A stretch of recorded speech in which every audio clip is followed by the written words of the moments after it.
మీకు నిజంగానే stress issues ఉన్నాయనుకోండి, అది మనం ఎంత చేసినా కూడా, ఎంత న్యూట్రిషియస్ ఫుడ్ తిన్నా కూడా మీకు నోన్ సబ్‌కాన్షియస్ స్ట్రెస్ కానియండి, కాన్షియస్ స్ట్రెస్ కానియండి, మీరు ఆ ప్రాబ్లమ్‌ని సాల్వ్ చేసుకోలేదు అంటే గనక మీ గట్ హెల్త్ ఇంప్రూవ్ అవ్వదు. So 2 inter connected. ఎందుకంటే మీ గట్ అండ్ బ్రెయిన్ ఒక స్ట్రాంగ్ నర్వస్ సిస్టమ్‌ని షేర్ చేసుకుంటుంది.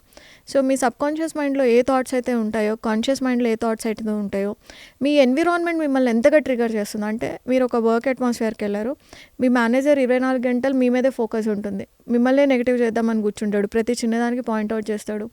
ఇలాంటి వర్క్ అట్మాస్ఫియర్‌లో మీరు కంటిన్యూస్‌గా, లేదా you are there like a wife and husband, ఎప్పుడు హస్బెండ్ తిడుతూనే ఉంటాడు, లేదా వైఫ్ ఏదో ఒక నస పెడుతూ ఉంటుంది.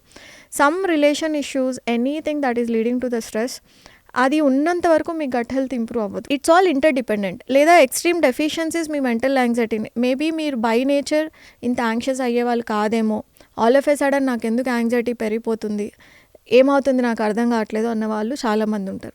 So then go down and check your D3 deficiencies and B12 deficiencies. ఆ 2 పెద్ద ఆన్సర్ యాంగ్జైటీకి.